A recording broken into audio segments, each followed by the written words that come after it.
Gracias, Padre. Te decimos una vez más que solamente tú eres digno, Señor. Y que tu presencia, Padre Todopoderoso, Dios, llene este lugar. Ahora que nos disponemos, amantísimo Dios, a escuchar tu palabra, habla a nuestras vidas y a nuestros corazones. Recibe toda la honra y la gloria en el nombre de Jesús. Amén y amén. Dale un fuerte aplauso al Señor.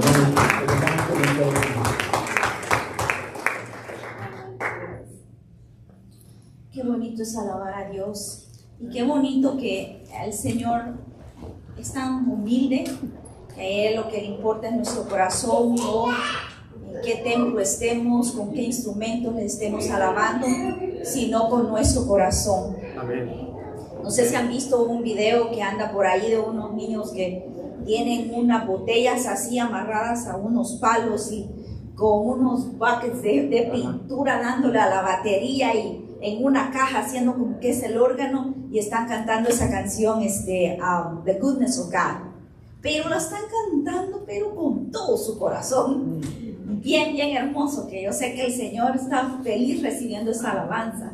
Así que igual aquí nosotros como sea que le cantemos, pero que sea con nuestro corazón. Amén. Vamos a orar para dar inicio a esta enseñanza del día de hoy. Padre Celestial, amado Señor, gracias, Padre mío, por ese amor incomparable que tú nos tienes, Señor.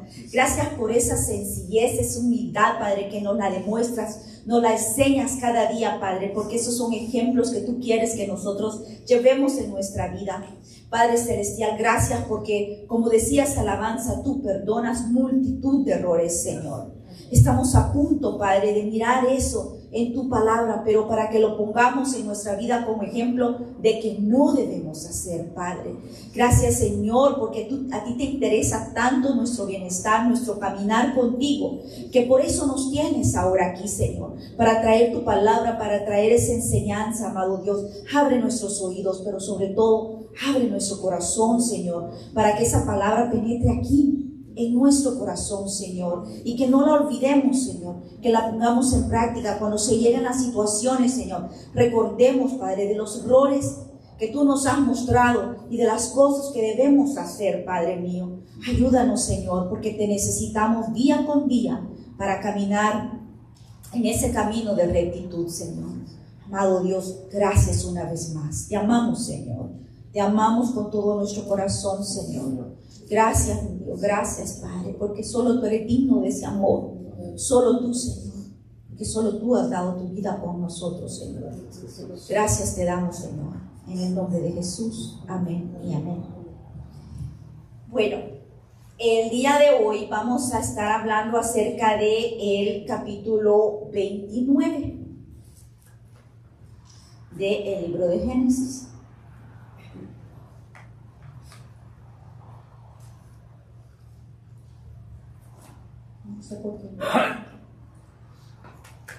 Bueno, y vamos a hacer un pequeño resumen del capítulo 28 que nos explicaba nuestra hermana la semana pasada, y nos hablaba de cómo Jacob sale de su tierra como un fugitivo, siendo el no siervo, el Señor en su casa junto con su hermano, sus padres, teniendo esas comodidades, tuvo que salir como un fugitivo debido a su actuar y al actuar de su madre.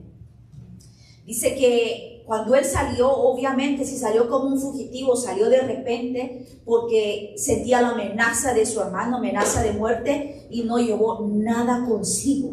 A pesar de las riquezas que tenía, no llevó nada consigo, porque la Biblia no nos describe que saliera con riquezas y con joyas y con cosas. También vemos cómo él se dirige a un lugar al que nunca había ido y va únicamente sabiendo que tenía que llegar a la tierra de Padanaram. Ese era su destino, porque su padre le dijo de que era de allá, de sus tierras, de Harán, donde él tendría que ir a recoger o agarrar o conocer a la que sería su esposa, que él no quería que se involucrara con las mujeres del territorio en donde ellos vivían. Entonces él va con esa mentalidad. Primero va huyendo, segundo va pensando en que va a ser en esa tierra en donde él va a conocer a su esposa. Sabe de que, por lo que decíamos leíamos en el capítulo 28, sabe que él va a regresar un día a su tierra, tiene que regresar, y sabe que el Señor va con él, porque en el capítulo 15, el versículo 15 del capítulo 28, dice: he aquí yo estoy contigo, le dice el Señor a él, y te guardaré por donde quiera que fueres, y volveré a traerte a esta tierra. Entonces él sabía que el Señor iba a ir con él.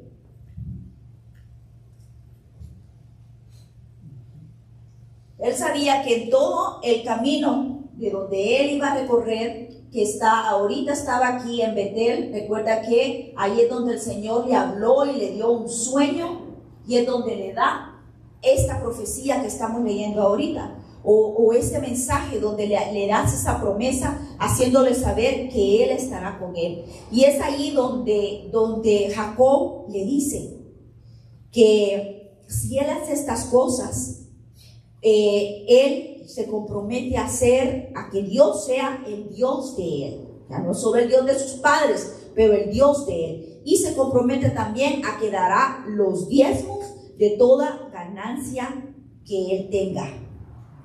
Entonces, él sabe que no va solo, sabe que Dios va con él. Y eso es lo que veíamos en el capítulo 28. Ahora, iniciando en el capítulo 29, vamos a leer el versículo 1 y dice: la tierra, y siguió luego Jacob su camino y fue a la tierra de los orientales. Entonces, cuando se refiere la Biblia, porque no es la única vez en donde se hace mención acerca de la tierra de los orientales, se está refiriendo a las personas que vivían en ese lado del oriente. Y el oriente no solamente era lo que era Israel, sino también lo que era al noreste, al norte, al noreste, al sureste, que es colinda con Arabia. Todo esto era considerado la tierra de los orientales, y él recorre su camino desde acá, en esta dirección, hasta acá. Aquí está Aram, que es Aram. A este lugar es donde era el destino final de él.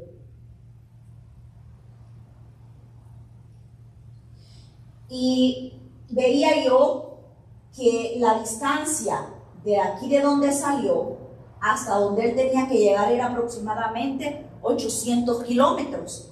Y trataba yo de ver para tener una idea de cuántos son, a dónde nos llevan 800 kilómetros que él recorrió a pie, recordemos eso, y más o menos es casi llegando a Yurica.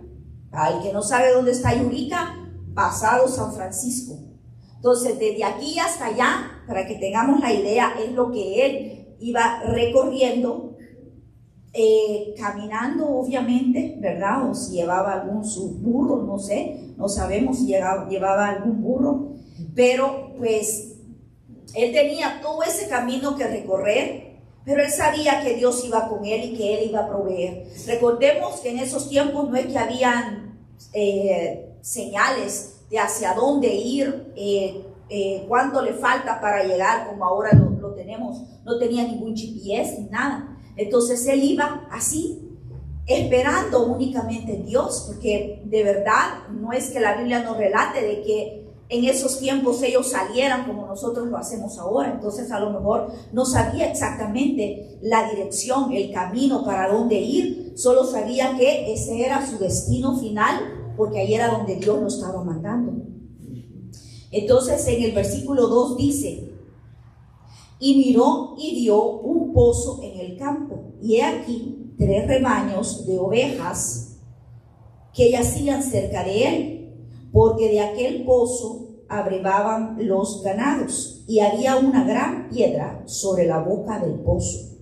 Y juntaban allí todos los rebaños, y revolvían la piedra de la boca del pozo, y abrevaban las ovejas, y volvían la piedra sobre la boca del pozo a su lugar. Y les dijo Jacob: hermanos míos, ¿de dónde sois?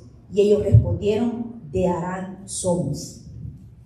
Entonces estamos viendo cómo la palabra nos está relatando el lugar al que él llegó y donde encuentra una señal de parte de Dios, porque aquí, ya lo vamos a leer, pero al él preguntarle de dónde eras, ellos le responden que ellos son de Harán. Entonces se da cuenta: ya llegué al lugar donde tenía que llegar, ya estoy acá. Pero si nos ponemos a pensar cuán importantes eran los pozos, porque estamos hablando de que en este lugar, como les digo, ya vamos a leer en los versículos siguientes y van a entender un poquito más lo que les voy a decir. Sabemos que en este lugar él conoce a su esposa, a la que será su esposa. Si recordamos en capítulos anteriores, vemos que en un pozo también fue donde el siervo de Abraham recibe la señal al llegar Rebeca de que esta sería la mujer que él tenía que llevarse consigo de regreso a casa para Isaac. Entonces, podría haber sido que se encontraran, qué sé yo, a la entrada de la ciudad.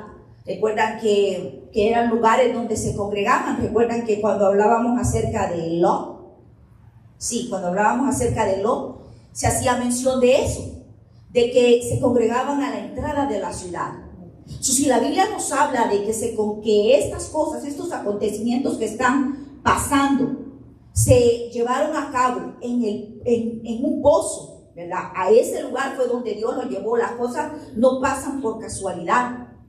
No estamos hablando de la familia, qué sé yo, del príncipe Felipe y de Leticia de España. No estamos hablando de personas así. Estamos hablando de personas que tuvieron una importancia grande, que está plasmada en este libro importante, y que de la raíz de ellos nació alguien importante, el más importante. Entonces, si el Señor lo menciona, porque yo decía, ¿por qué nos da tanto detalle Dios? ¿Por qué nos da tanto detalle? Porque podría decir nada más que se conocieron, pero el Señor nos da detalle a nosotros. Esta palabra de Dios no es un libro de entretenimiento, o no lo pone Dios para que le sintamos más sabor a la historia. El Señor no lo hace por eso. Todo lo que aquí pasa tiene un sentido. La importancia en esos tiempos de los pozos, hablábamos que es primero para ellos era una fuente de vida. Era importante eso, era como ellos podían sobrevivir. Pero más que eso, para nosotros, si lo vemos desde el punto de vista espiritual, ese punto de encuentro es el punto de encuentro en donde el Señor lo utilizó y lo nombró para hacernos saber que Él es el que nos da el agua de la que nunca más volvemos a tener sed nosotros. Esa agua que es vida para nosotros. Él allí lo hace, en un pozo también. Entonces no es casualidad que se esté mencionando aquí un pozo. El Señor dice en Juan capítulo 4, el verso 14: pero el que beba del agua que yo le daré no volverá a tener sed jamás, sino que dentro de él esa agua se convertirá en un manantial. O sea, nosotros nos vamos a convertir en un manantial del que brotará vida eterna. El Señor quería en esta noche que no solo estudiáramos que en un pozo se encontraron, sino que entendiéramos que nosotros llevamos ese manantial con nosotros, ese manantial que da vida para aquel que lo recibe.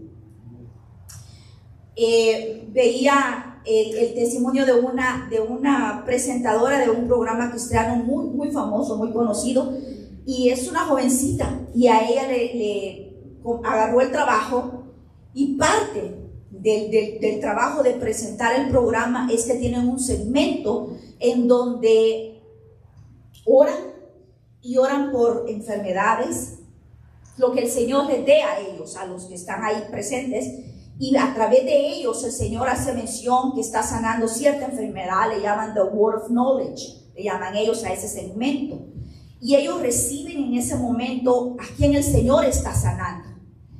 Entonces, esto no es algo que ella lo iba a aprender estudiando en la universidad o en un libro.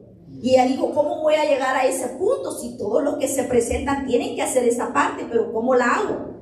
Y el otro presentador, que es un pastor, le dijo, de ti saldrán ríos de agua viva. Solo ponte en las manos de Dios, siéntate allí y el Señor lo hará y saldrán ríos de agua viva. Y efectivamente lo hizo, se sentó, y en ese mismo momento, cuando era el segmento, esa parte del segmento, el Señor comenzó a darle las visiones, a quien Él estaba sanando, y desde entonces es parte del programa. Entonces a lo que voy es que nosotros, no solo ella, nosotros también podemos llevar o tenemos más bien ese manantial de agua viva que tenemos que darle a otros que tienen sed, a otros que no conocen de la palabra y que están buscando beber esa agua y saciarse en lugares donde nunca se van a saciar. Quieren saciarse con el dinero y nunca van a saciar su sed. Quieren saciarse con los logros, a lo mejor materiales, y eso no va a llegar. Cada vez van a necesitar más y más y más, porque eso no sacia. Solamente lo que acabamos de leer aquí, que es la palabra de Dios, el Espíritu Santo, que ahora nosotros llevamos con nosotros y que nosotros podemos transmitir a través del Espíritu Santo esa palabra a otros.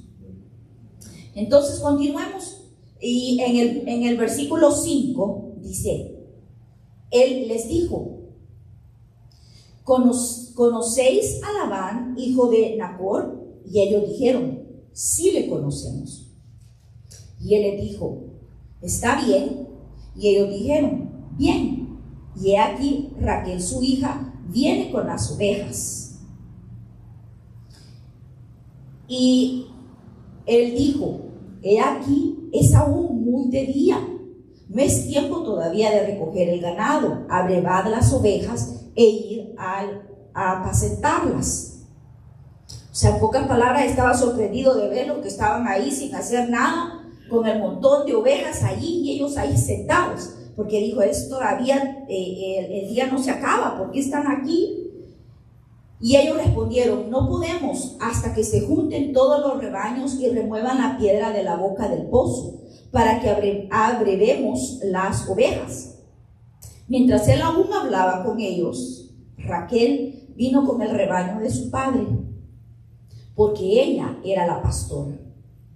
Y sucedió que cuando Jacob vio a Raquel, hija de Labán, el hermano de su madre, se acercó Jacob y removió la piedra de la boca del pozo y abrevó el rebaño de Labán, hermano de su madre. Entonces vemos cómo estos pastores de ovejas se congregaban allí, pero todos esperaban a que llegaran todos los demás para ellos remover esa piedra. Esa era la costumbre de allí. Puede ser de que la razón haya sido porque la piedra era demasiado grande y tenían que entre todos removerla, pero viene a Jacob y cuando ve a Raquel no se anduvo esperando, no anduvo limitándose o a lo mejor respetando lo que los otros estaban haciendo, y vino él y él remueve la piedra.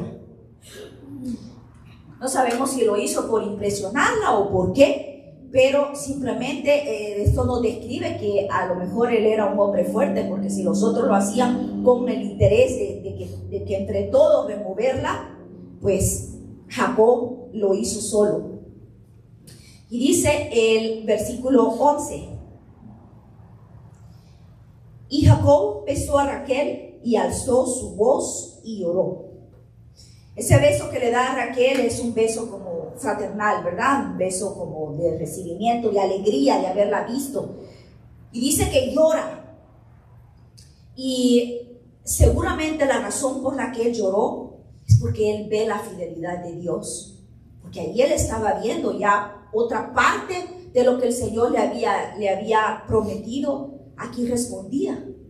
Porque su padre lo había mandado que buscara mujer a otro lado. Y le dijeron que tenían que buscarla de la familia. Ya le especificaron de la familia de la mamá de él.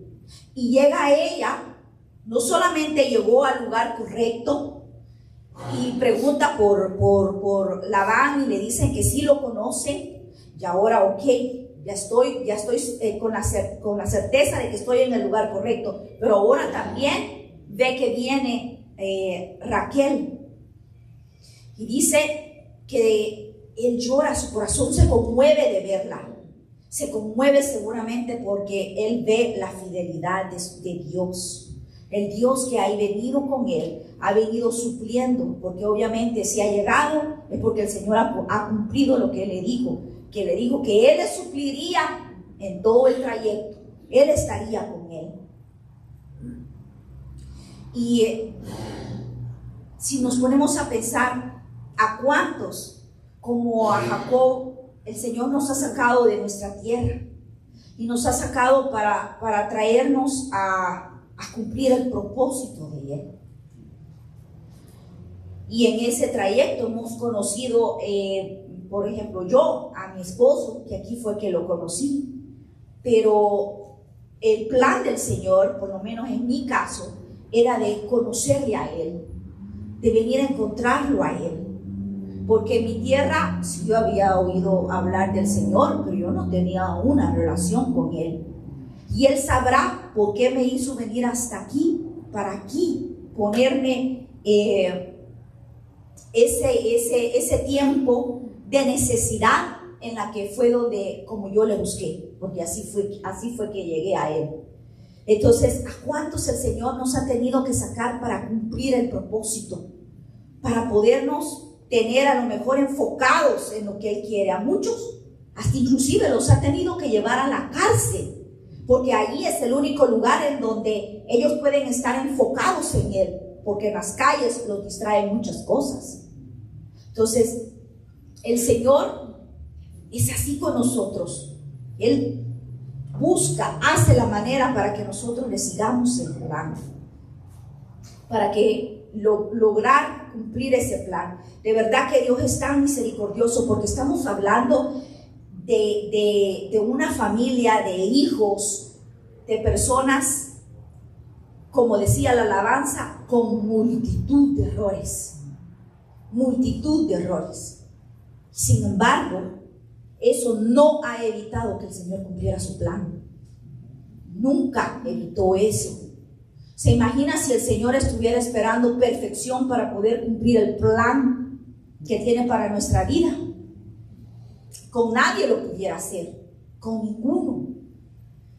Y a través de su palabra, el Señor nos muestra las equivocaciones de esta familia, y creo que vamos a lograr ver otras grandes equivocaciones que aquí pasaron, y a pesar de eso, el Señor hizo grandes cosas con cada uno de esta familia. Ahora sigamos en el versículo 12, y dice: y Jacob dijo a Raquel que él era hermano de su padre y que era hijo de Rebeca. Y ella corrió y dio las nuevas a su padre. Y así que oyó Labán las nuevas de Jacob, hijo de su hermana, y corrió a recibirlo y lo abrazó y lo besó y lo trajo a su casa. Y él contó a Labán todas estas cosas. Y Labán le dijo: ciertamente hueso mío y carne mía eres. Y estuvo con él durante un mes. Aquí vemos a un Labán que podríamos decir: wow, qué amoroso, qué buena gente Labán, ¿verdad? Cómo lo recibió, ¿verdad? Con qué alegría lo recibió. Pero mediante avanza la historia nos damos cuenta que no. Labán es una persona, es un tramposo. Labán es una persona que no tenía palabra. Él es un interesado. Y vamos a ir, si no quieren ir, yo se los leo. Vamos a regresar al capítulo 24, en el versículo 29, para que veamos que era muy interesado. Desde ahí ya la Biblia nos daba pautas, nos estaba enseñando. En el versículo 29 del capítulo 24. Dice: y Rebeca tenía un hermano que se llamaba Labán. Esto fue cuando Abraham mandó a su siervo a buscar esposa a Isaac, y entonces llega a la casa de los padres de Labán y va en busca de Rebeca. Y entonces esto es lo que está ocurriendo. Y dice: el cual corrió afuera hacia el hombre a la fuente.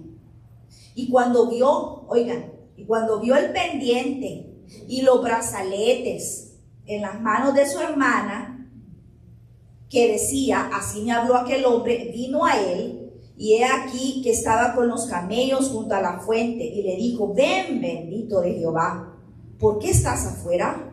He preparado la casa y el lugar para los camellos. O sea, él vio todo el lujo que le había dado a su hermana. Entonces, eso fue lo que a él le alegró el corazón cuando lo vio, y dijo: aquí lo voy a atender bien, porque veo que es un hombre que tiene heredad, ¿verdad? Y entonces desde ahí comienza la palabra de Dios a darnos pauta acerca de la personalidad de este hombre de Labán. Y más adelante vamos a ver mucho más de que efectivamente es un hombre que no tenía palabra, es un hombre tramposo. Y sigamos en el verso 15, y dice: entonces dijo Labán a Jacob: ¿por qué, por ser tú mi hermano, me servirás de balde? Por ser tú mi hermano, ¿me servirás de balde? Dime cuál será tu salario. Y Labán tenía 2 hijas. El nombre de la mayor era Lía, y el nombre de la menor Raquel. Y los ojos de Lía eran delicados, pero Raquel era de lindo semblante y de hermoso parecer. Aquí vemos la descendencia, cómo va. Vemos cómo de Abraham con Sara, Isaac se juntó con Rebeca. Vemos que eran hijos de Betuel. Estos 2 eran hijos de Betuel. Y ahora vemos cómo Jacob, hijo de Isaac, y estos que tienen a las 2 hijas de las que estamos hablando, de Lía y de Raquel. Entonces dice de que una era, obviamente no era esta la imagen correcta, ¿verdad? Pero podemos tener una idea de que una dice que era hermosa. El nombre de la mayor era Lía, y el nombre de la menor era Raquel, y los ojos de Lía eran delicados, pero Raquel era de lindo semblante y de hermoso parecer. Muchos allí tienen una variante en cuanto a lo que se refiere acerca de los ojos de Lía, que habla de que eran delicados.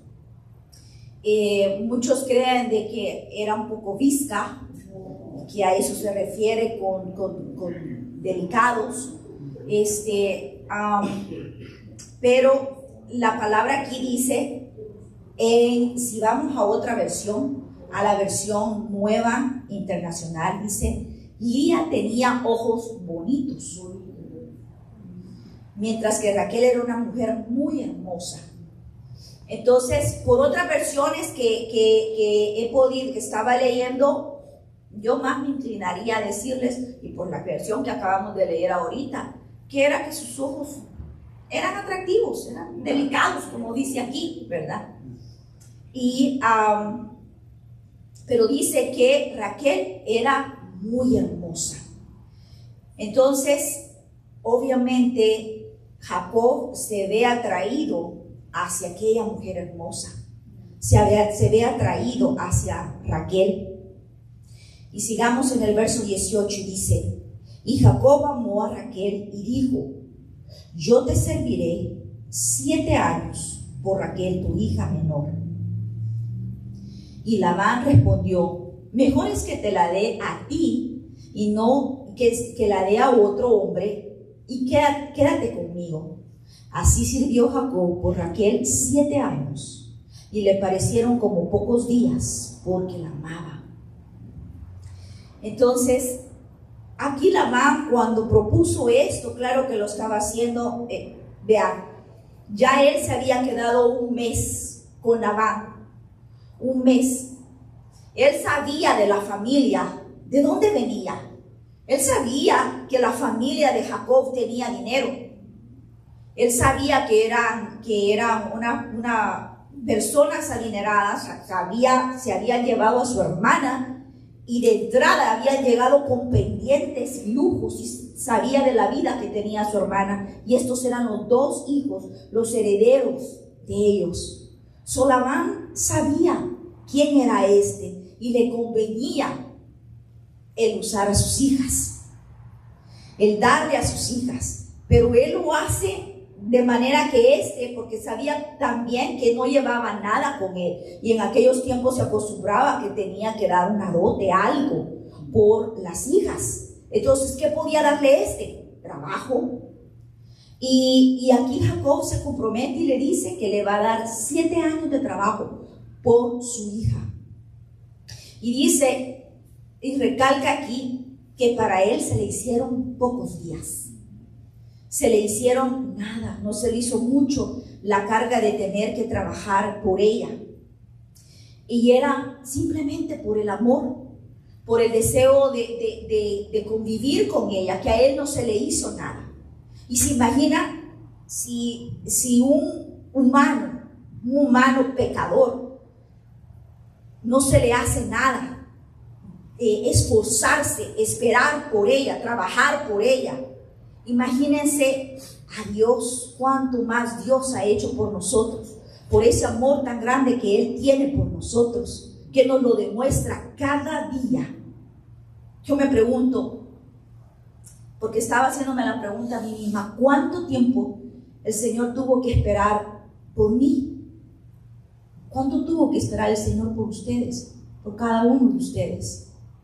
Por mí esperó aproximadamente como 34, 35 años, hasta que llegó a mi corazón y de verdad entró, y le he comenzado y le he buscado.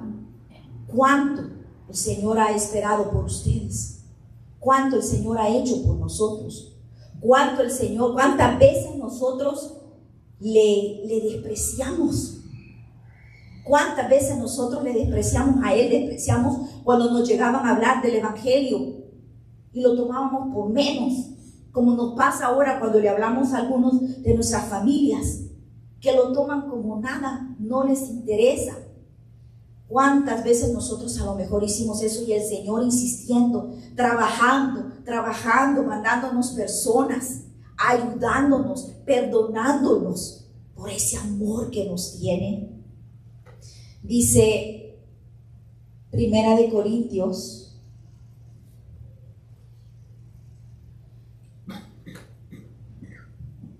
ese no es, pero dice Primera de Corintios que el amor todo lo sufre, no se goza de la injusticia, dice, mas se goza de la verdad. Todo lo sufre, todo lo cree, todo lo espera, todo lo soporta. Ese es nuestro Dios, el que todo lo soportó por nosotros, todo lo soportó por nosotros, para que pudiéramos gozar de ese amor de Él, de esa compañía de Él. El otro día veíamos algo de verdad súper interesante. de pura casualidad lo encontré, y estaba una persona que para algunos, y ella lo menciona allí, para algunos es ridiculez, para algunos es tontera, para algunos es loquera, las cosas que pasan. Y en este caso era un caso de una persona que murió por unos instantes y tuvo ese encuentro con el Señor en unos instantes, y habla acerca del amor tan grande que el Señor le hizo sentir, que siente por nosotros, pero lo describe de una manera de verdad que me impactó. Le digo, me impactó, me dejó con eso toda la noche pensando, y no solo del amor tan grande que siente, sino también el dolor que dice que siente cuando uno de sus criaturas lo desprecia. No porque lo desprecia a él, sino porque sabe que se va a perder. Sabe que si no lo acepta se va a perder. Y ella lo describe, dice, la única manera más cercana que yo tengo para poderle describir lo que el Señor me estaba haciendo notar, que era lo que sentía, era cuando alguien pierde un hijo. Dice, es lo más cercano que yo les puedo decir, ese dolor. Entonces, cuán grande es el amor de Dios. Que vea lo que dice ese versículo. Tu amor es inagotable, oh Señor, es tan inmenso como los cielos. Tu fidelidad sobrepasa las nubes, tan inmenso como los cielos. Nunca vamos a poder comprender su amor. Yo creo que hasta el día en que estemos ahí con Él, hasta ahí vamos a de verdad poder comprender su amor y todo lo que Él hizo por nosotros.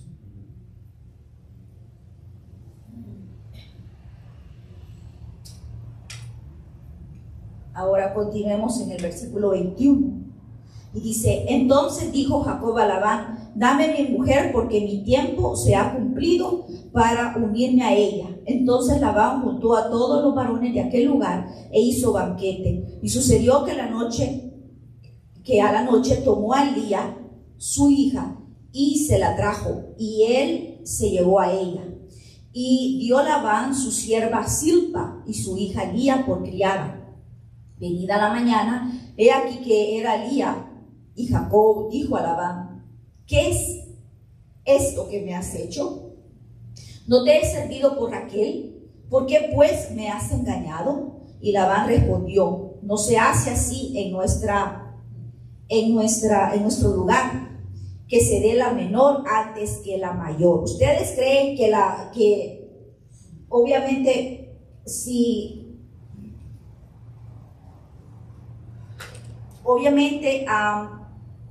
si él dice que no se hace, que era una tradición, entonces él ya lo sabía cuando le prometió la hija menor a Jacob? Ya lo sabía, ya estaba el plan en su mente de hacerlo trabajar y le iba a dar a la menor. Probablemente, vean, en esos tiempos también si se daba a la menor, la mayor tenía menos probabilidades de casarse. Y máxime si no era muy atractiva, ¿verdad? Entonces él decide ponerle una trampa a Jacob y darle a su hija mayor. Y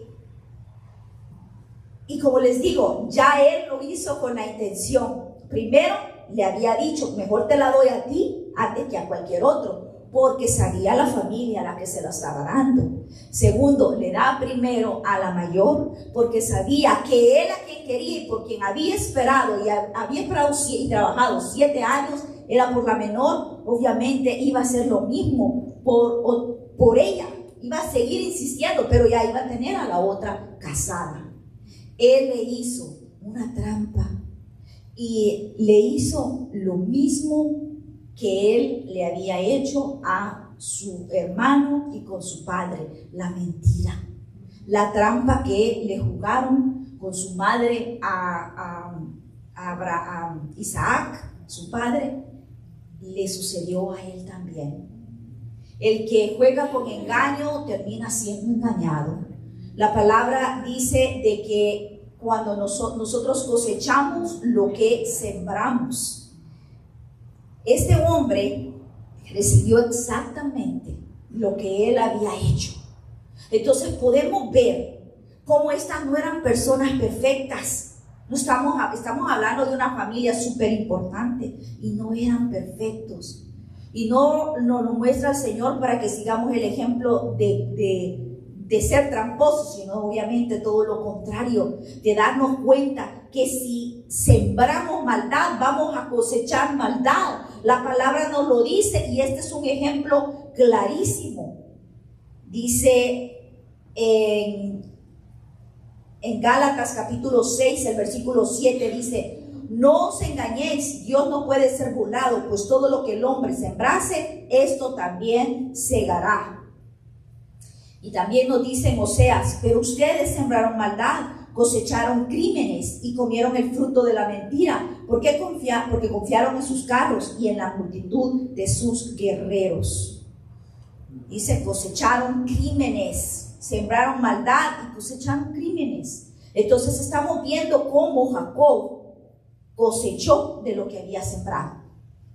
Y vaya que imagínense qué sorpresa la de él levantarse y ver que no era la mujer que tanto anhelaba, que tanto deseaba, que era la otra.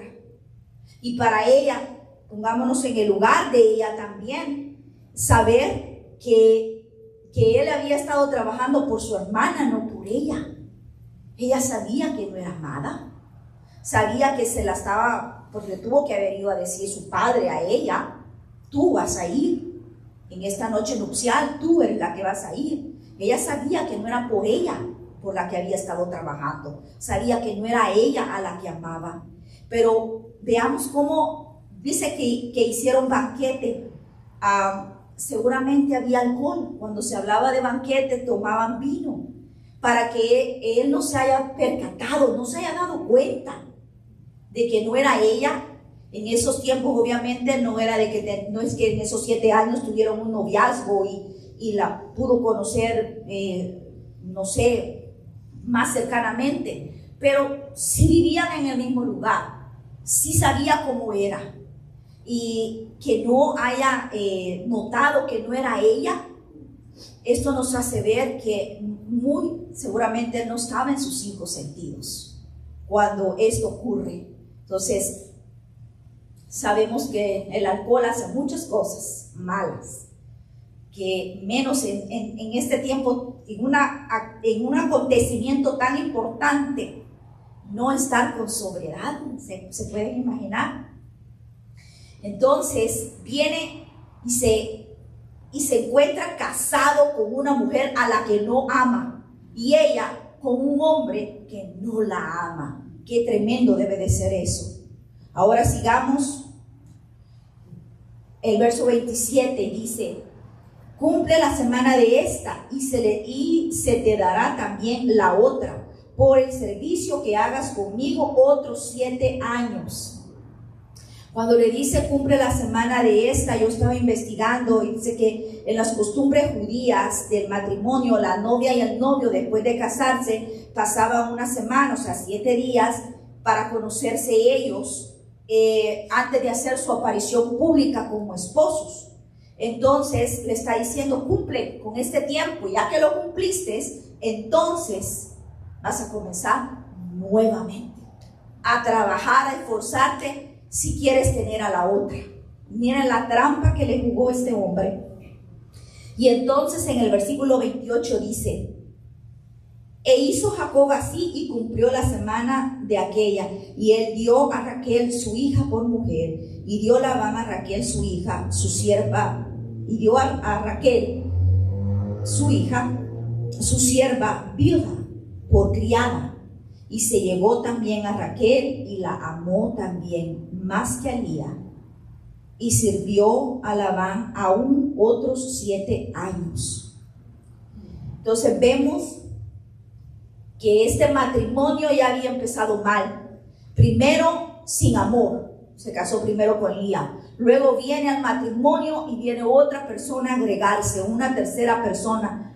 Sabemos que la palabra aquí nos está enseñando que obviamente la poligamia no era algo que estuviera en el plan de Dios. El hecho que en esta familia, que ellos lo hayan hecho, no es para que lo tomemos de ejemplo, para que las personas se justifiquen. Porque hay personas que se puedan justificar y decir, en la Biblia lo hacían, pues si lo hacían ellos es porque Dios estaba de acuerdo.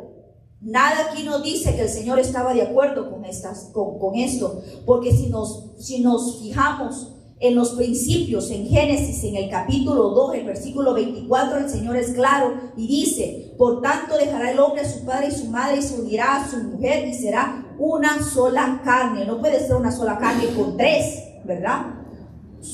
Nos haríamos una sola carne. Entonces el Señor estaba estableciendo el matrimonio como de dos personas. La poligamia no tiene cabida ni aún aquí, porque vemos los errores, los conflictos que trae esto. Más adelante en la ley mosaica, en Levítico, en el capítulo 18, el verso 18, vea que clarito lo dice el Señor: no tomará mujer juntamente con su hermana para hacerla su rival, descubriendo su desnudez delante de ella en su vida. Clarito, no se puede. No es que el Señor lo permita, no nos vamos a justificar que porque en la palabra de Dios aquí están dando este ejemplo que es permitido la poligamia. ¿Por qué? Porque cuando ya hay más de el plan que el Señor ha establecido de dos, muchas cosas van a ocurrir. Y luego en relación va a haber envidia. Más adelante lo vamos a ver en el capítulo 30, la envidia de una hacia la otra. Una porque sabe de que a la otra es a la que ama, la otra envidia porque la otra tiene hijos. Nunca va a poder haber un acuerdo en una relación así. Infelicidad, dígame quién puede ser feliz ahí entre tanto conflicto. Amargura, discordia y desobediencia a Dios. ¿Puede haber felicidad en un hogar donde hay desobediencia a Dios? No lo creo.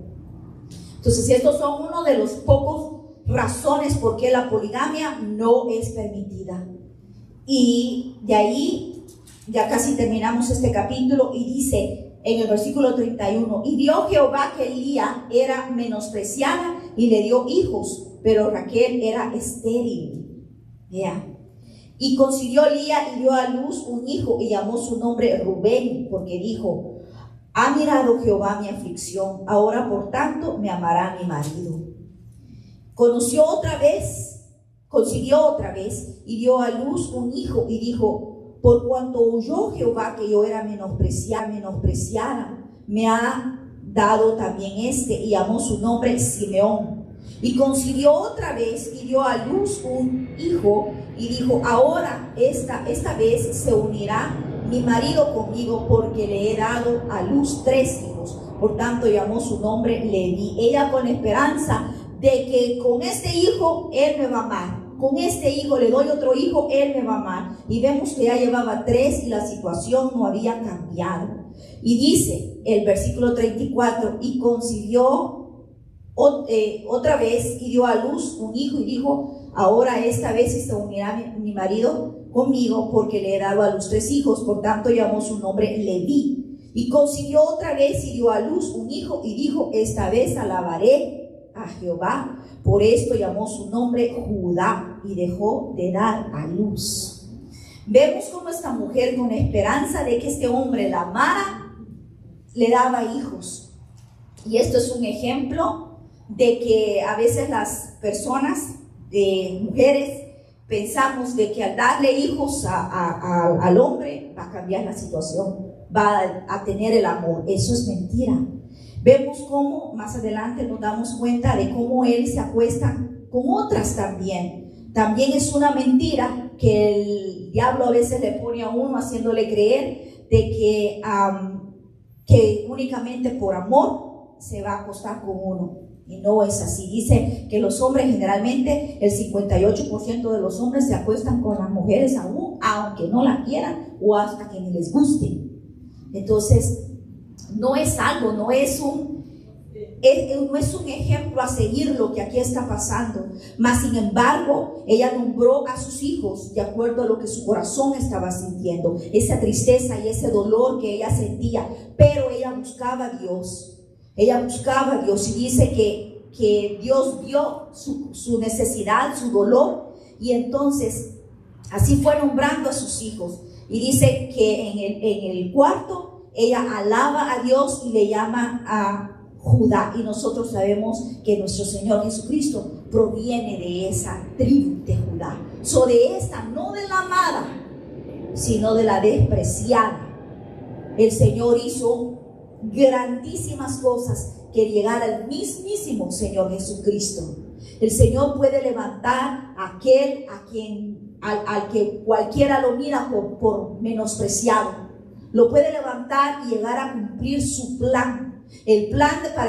Para que Dios cumpla el plan de Dios, nosotros no tenemos que ayudarle, más al contrario, si le ayudamos, nosotros estorbamos. Dios lo cumple aún en nuestras debilidades, aún con nuestros errores. El Señor es así. Aquí nos demuestra el amor tan grande de Dios, que aún con nuestros errores Él puede llegar a hacer grandezas. Así que damos gracias a Dios por su amor y por lo que nos ha enseñado aquí, lo que debemos y lo que no debemos de hacer. Vamos a orar y darle gracias a Dios por esta enseñanza. Bendito Padre Celestial, te damos gracias, Señor. Gracias, Padre, porque tú, Padre, nos perdonas una, otra y otra vez, Señor.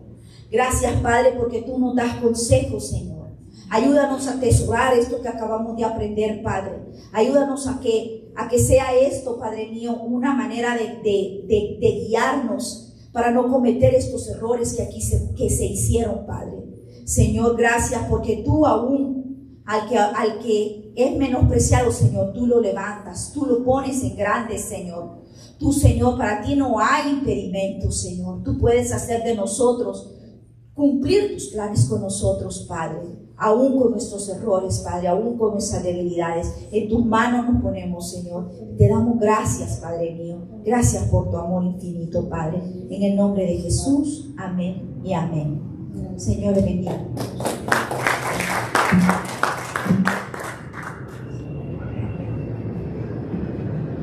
Dios les bendiga, hermanos. ¿Cuántos se gozaron con la palabra que el Señor nos trae en este día? Estamos aquí supliendo al hermano Marcos, se tuvo que ir, tiene una emergencia y sabemos que el Señor es bueno.